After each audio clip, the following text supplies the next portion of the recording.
ನಮಸ್ಕಾರ ಸ್ನೇಹಿತರೆ. ಭೂಮಿಯ ಮೇಲೆ ಅನೇಕ ರಹಸ್ಯ ಸ್ಥಳಗಳಿವೆ.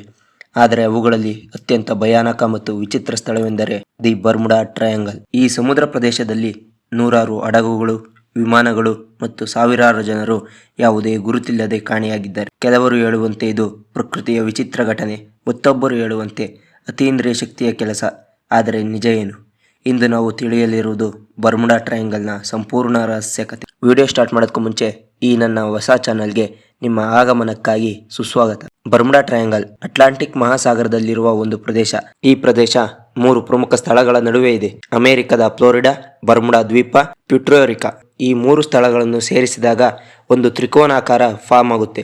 ಆದ್ದರಿಂದ ಇದನ್ನು ಬರ್ಮುಡಾ ಟ್ರಯಾಂಗಲ್ ಎಂದು ಕರೀತಾರೆ. ಕಳೆದ 100 ವರ್ಷಗಳಲ್ಲಿ ಈ ಪ್ರದೇಶದಲ್ಲಿ 50ಕ್ಕೂ ಹೆಚ್ಚು ಹಡಗುಗಳು, 20ಕ್ಕೂ ಹೆಚ್ಚು ವಿಮಾನಗಳು ಕಾಣೆಯಾಗಿದ್ದಾವೆ ಎಂದು ಹೇಳಲಾಗುತ್ತದೆ. ಕೆಲವು ಘಟನೆಗಳು ಇಂದಿಗೂ ಸಂಪೂರ್ಣವಾಗಿ ರಹಸ್ಯವಾಗಿದೆ. ಈ ಬರ್ಮುಡಾ ಟ್ರಯಾಂಗಲ್ಗೆ 500ರಿಂದ 700 ವರ್ಷಗಳ ಪುರಾವೆಗಳಿವೆ. ಆದರೆ ಇದರ ಕಥೆ ಸ್ಟಾರ್ಟ್ ಆಗೋದು 1492ರಲ್ಲಿ. ಕ್ರಿಸ್ಟೋಫರ್ ಕೊಲಂಬಸ್ ಜಗತ್ತನ್ನು ಸುತ್ತಕ್ಕೆ ಹೋದಾಗ ಈ ಬರ್ಮುಡಾ ಟ್ರಯಾಂಗಲ್ನ ಪಾಸ್ ಮಾಡ್ಕೊಂಡು ಹೋಗ್ತಾರೆ. ಆಗ ಅವರು ಅಲ್ಲಿ ನಡೆದ ಕೆಲವು ಘಟನೆಗಳನ್ನ ಹೇಳ್ತಾರೆ. ಆ ಏರಿಯಾಕ್ಕೆ ಹೋದಾಗ ಅಂದ್ರೆ ಬರ್ಮುಡಾ ಟ್ರಯಾಂಗಲ್ ಪ್ರದೇಶವನ್ನ ಪ್ರವೇಶಿಸಿದಾಗ ಕಾಂಪಾಸ್ಗಳು ಅಂದ್ರೆ ದಿಕ್ಸೂಚಿಗಳು ಕೆಲಸ ಮಾಡೋದನ್ನ ನಿಲ್ಲಿಸ್ತವೆ. ಒಂದಿನ ರಾತ್ರಿ ಆಕಾಶದ ಕಡೆ ನೋಡಿದಾಗ ಸೂರ್ಯನಂತೆ ಹೊಳೆಯುವ ಒಂದು ಕೆಂಪು ಚೆಂಡೊಂದು ಸಮುದ್ರಕ್ಕೆ ಬೀಳುವುದನ್ನ ಅವರು ನೋಡ್ತಾರಂತೆ. ಈ ತರ ಅವರು ಅಲ್ಲಿ ನಡೆದ ಕೆಲವು ಘಟನೆಗಳನ್ನ ವಿವರಿಸ್ತಾರೆ. ಆದ್ರೆ ಇದಕ್ಕೆ ಬರ್ಮುಡಾ ಟ್ರಯಾಂಗಲ್ ಅಂತ ಯಾಕೆ ಹೆಸರು ಬಂತು, ಹೆಂಗ್ ಬಂತು ಅಂತ ನೋಡೋದಾದ್ರೆ 1964ರಲ್ಲಿ ದಿ ಡೆಡ್ಲಿ ಬರ್ಮುಡಾ ಟ್ರಯಾಂಗಲ್ ಅಂತ ಒಂದು ಮ್ಯಾಗಝಿನ್ ನ ವಿನ್ಸೆಂಟ್ ಏಯಿಸ್ ಗಾಡಿಸ್ ಅನ್ನೋರು ಬರೀತಾರೆ.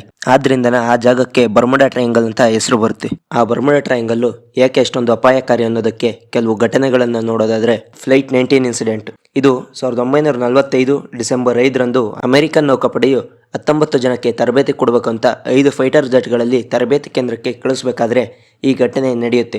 ಆದ್ರಿಂದ ಅದನ್ನ ಫ್ಲೈಟ್ 19 ಎಂದು ಕರೆಯಲ್ಪಡುತ್ತೆ. ಪ್ರಾರಂಭದಲ್ಲಿ ಎಲ್ಲವೂ ಸರಿಯಾಗಿರುತ್ತೆ, ಫ್ಲೈಟ್ಗಳು ಆರಾಮಾಗಿ ಚಲಿಸ್ತಿರ್ತವೆ. ಆ ಬರ್ಮುಡಾ ಟ್ರಯಾಂಗಲ್ನ ಎಂಟ್ರಿ ಆದ್ಮೇಲೆ ಪೈಲಟ್ ರೇಡಿಯೋ ಮುಖಾಂತರ ಒಂದು ಸಂದೇಶ ಕಳಿಸ್ತಾರೆ. ನಮ್ಮ ಕಾಂಪಸ್ಸು ಕೆಲಸ ಮಾಡ್ತಾ ಇಲ್ಲ, ನಾವು ಎಲ್ಲಿದ್ದೀವಿ ಅಂತ ಗೊತ್ತಿಲ್ಲ. ಈ ತರದ ಒಂದು ಮೆಸೇಜ್ ಅನ್ನ ಕಳಿಸ್ತಾರೆ. ಕೆಲವು ನಿಮಿಷಗಳಾದ ನಂತರ ಅವರ ಸಂಪೂರ್ಣ ಸಂಪರ್ಕ ಕಡಿತವಾಗುತ್ತೆ. ಆ 5 ವಿಮಾನಗಳು ಮತ್ತು 19 ಜನ ಪೈಲಟ್ಗಳು ಮರಳಿ ಬರಲಿಲ್ಲ. ಇದಕ್ಕಿಂತ ವಿಚಿತ್ರ ಘಟನೆ ಏನಂದ್ರೆ ಅವ್ರನ್ನ ಹುಡ್ಕೋದಕ್ಕೆ ಕಳಿಸಿದ ಕೆಲವು ಹಡಗುಗಳು ಮತ್ತು ರಕ್ಷಣಾ ವಿಮಾನ ಕೂಡ ಆ ಪ್ರದೇಶದಲ್ಲಿ ಕಾಣೆಯಾಗ್ತವೆ.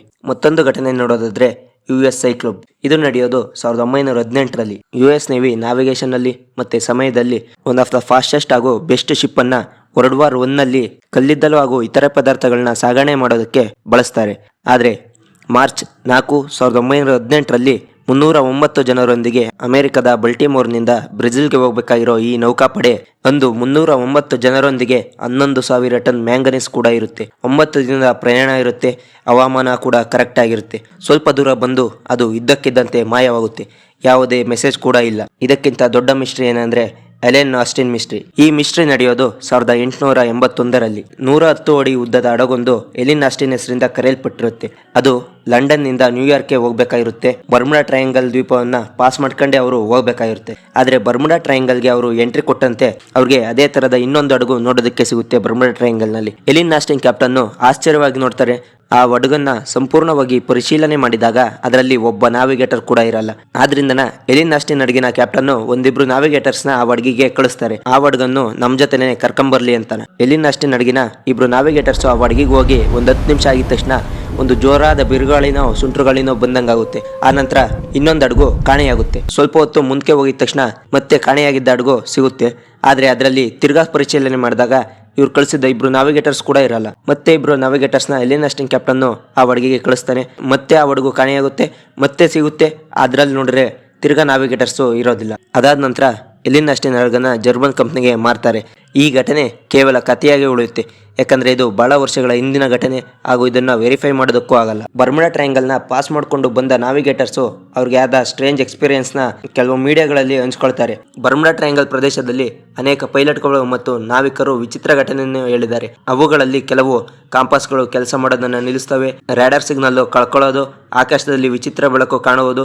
ಕೆಲವು ಪೈಲಟ್ಗಳು ಹೇಳೋ ಹಾಗೆ ಅವರು ಮೋಡದೊಳಗೆ ಹೋಗಿ ಹೊರಬಂದಾಗ ಹೇಗಿರುತ್ತೋ ಅದೇ ತರ ಅವರಿಗೆ ಎಕ್ಸ್ಪೀರಿಯನ್ಸ್ ಆಗಿರುತ್ತೆ ಅಂತ ಕೆಲವರು ಹೇಳ್ತಾರೆ, ಇನ್ನು ಕೆಲವರು ಎಷ್ಟೇ ಮೇಲೆ ಹೋದ್ರೂ ಆ ಜಾಗ ಕಂಪ್ಲೀಟ್ ಆಗೋಲ್ಲ ಅಂತ ಇನ್ನು ಕೆಲವರು ಹೇಳ್ತಾರೆ. ಆದ್ರೆ ಸೈಂಟಿಫಿಕ್ ಥಿಯರಿಗಳನ್ನ ನೋಡೋದಾದ್ರೆ ಅಲ್ಲಿ ಮೀಥೇನ್ ಗ್ಯಾಸ್ ಪ್ರೊಡ್ಯೂಸ್ ಆಗೋದ್ರಿಂದ ಆ ತರ ಆಗ್ಬೋದು ಅಂತ ಕೆಲವು ಸೈಂಟಿಸ್ಟ್ಗಳು ಹೇಳ್ತಾರೆ. ಮೀಥೇನ್ ಗ್ಯಾಸ್ ಪ್ರೊಡ್ಯೂಸ್ ಆದ್ರೆ ವಾಟರ್ ಡೆನ್ಸಿಟಿ ಕಮ್ಮಿ ಆಗುತ್ತೆ, ಅದರಿಂದ ಕೆಲವು ಹಡಗುಗಳು ತೇಲೋದನ್ನ ಕಮ್ಮಿ ಮಾಡ್ತವೆ, ಮುಳುಗೋ ಚಾನ್ಸಸ್ ಹೆಚ್ಚಿಗೆ ಇರುತ್ತೆ. ಈ ಮೀಥೇನ್ ಗ್ಯಾಸ್ ಮಡ್ ಆಲ್ಕನಿಸ್ ಇಂದ ಬರುತ್ತೆ. ಅಲ್ಲಿ ಕೇವಲ ಹಡಗುಗಳು ಮುಳುಗಬೇಕು ಮೀಥೇನ್ ಗ್ಯಾಸ್ ಪ್ರೊಡ್ಯೂಸ್ ಆದ್ರೆ ವಿಮಾನಗಳಿಗೆ ಹೇಗೆ ತೊಂದರೆ ಆಗುತ್ತೆ ಅಂತ ಇನ್ನೂ ಕಂಡುಹಿಡಿಯೋದ್ರಲ್ಲಿ ವಿಫಲವಾಗಿದ್ದಾರೆ. ಇನ್ನೂ ಕೆಲವು ಸೈಂಟಿಸ್ಟ್ಗಳು ಅಲ್ಲಿ ಕಾಂತೀಯ ಕ್ಷೇತ್ರ ಹೆಚ್ಚಿಗೆ ಇರೋದ್ರಿಂದ ಹಡಗುಗಳನ್ನ ಭೂಮಿ ಒಳಗೆ ಸೆಳಿತೈತೆ ಅಂತ ಹೇಳ್ತಾರೆ. ಅಲ್ಲಿ ಅಕ್ಕಪಕ್ಕದ ಸ್ಥಳೀಯ ಜನರು ಅಲ್ಲಿಂದ ನಾವಿಗೇಷನ್ ಮಾಡಿ ಬಂದವರು ಹೇಳೋದಾದ್ರೆ ಪೌರಾಣಿಕ ಅಟ್ಲಾಂಟಿಕ್ ನಗರ ಇದೆ, ಆದ್ರಿಂದ ಅಲ್ಲಿ ಆತರ ಆಗ್ತಾ ಐತೆ ಅಂತ ಕೆಲವರು ಹೇಳ್ತಾರೆ. ಇನ್ನು ಕೆಲವರು UFO ಥಿಯರಿನ ಹೇಳ್ತಾರೆ. ಅಂದ್ರೆ ಅಲ್ಲಿಗೆ ಏಲಿಯನ್ಸ್ಗಳು ಬಂದು ಈ ಕೆಲಸಗಳನ್ನೆಲ್ಲ ಮಾಡ್ತೈತೆ, ಎಲ್ಲರೂ ಕಾಣೆಯಾಗೋದಕ್ಕೆ ಆ ಏಲಿಯನ್ಸ್ಗಳೇ ಕಾರಣ ಅಂತ ಕೆಲವರು ಹೇಳ್ತಾರೆ. ಇನ್ನು ಕೆಲವರು ಯಾವುದೋ ದೆವ್ವನೋ ಭೂತನೋ ಆ ಜಾಗದಲ್ಲಿ ಇದೆ ಅಂತ ಕೆಲವರು ಹೇಳ್ತಾರೆ. ಇನ್ನು ಕೆಲವರು ಅಲ್ಲಿ ಸಮುದ್ರ ದೇವ ಆ ಹಡಗುಗಳನ್ನ ಆಹ್ವಾನ ಮಾಡ್ಕೊಂತ ಇದ್ದಾರೆ ಅಂತ ಕೆಲವರು ಹೇಳ್ತಾರೆ. ಆದ್ರೆ ನಿಜ ಏನು ಅಂತ ಇಲ್ಲಿವರೆಗೂ ಕಂಡುಹಿಡಿಯಕ್ಕೆ ಆಗಿಲ್ಲ. ಇನ್ನು ಬರ್ಮುಡಾ ಟ್ರಯಾಂಗಲ್ ಬಗ್ಗೆ ಅನೇಕ ಪ್ರಶ್ನೆಗಳು ಉಳಿದಿವೆ. ಇದು ಪ್ರಕೃತಿಯ ರಹಸ್ಯವೇ ಅಥವಾ ಯಾವುದೋ ತಿಳಿಯದ ಶಕ್ತಿಯ ಕೆಲಸವೇ? ಈ ಪ್ರಶ್ನೆಗೆ ಸಂಪೂರ್ಣವಾಗಿ ಉತ್ತರ ಇನ್ನೂ ಸಿಕ್ಕಿಲ್ಲ.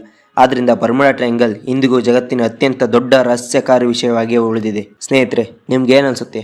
ಬರ್ಮುಡಾ ಟ್ರಯಾಂಗಲ್ ನಿಜವಾಗಿಯೂ ಅಪಾಯಕಾರಿ ಸ್ಥಳವೇ ಅಥವಾ ಅದು ಕೇವಲ ಮಿತ್ ಮಾತ್ರವೇ? ನಿಮ್ಮ ಅಭಿಪ್ರಾಯವನ್ನು ಕಮೆಂಟ್ ಬಾಕ್ಸ್ನಲ್ಲಿ ಕಮೆಂಟ್ ಮಾಡಿ. ಇಂತಹ ಇನ್ನಷ್ಟು ರಹಸ್ಯ ವಿಷಯಗಳಿಗಾಗಿ ನಮ್ಮ ಚಾನಲ್ ಅನ್ನು ಸಬ್ಸ್ಕ್ರೈಬ್ ಮಾಡಿ. ಇದು ನನ್ನ ಮೊದಲನೇ ವಿಡಿಯೋ. ಇಷ್ಟ ಆಗಿದ್ರೆ ಒಂದು ಲೈಕ್ ಮಾಡಿಕೊಂಡು ಸಬ್ಸ್ಕ್ರೈಬ್ ಮಾಡ್ಕೊಳ್ಳಿ. ಇಷ್ಟ ಆಗಿಲ್ಲ ಅಂದರೆ ಖಂಡಿತ ಡಿಸ್ಲೈಕ್ ಮಾಡಿ. ಜೈ ಹಿಂದ್, ಜೈ ಕರ್ನಾಟಕ.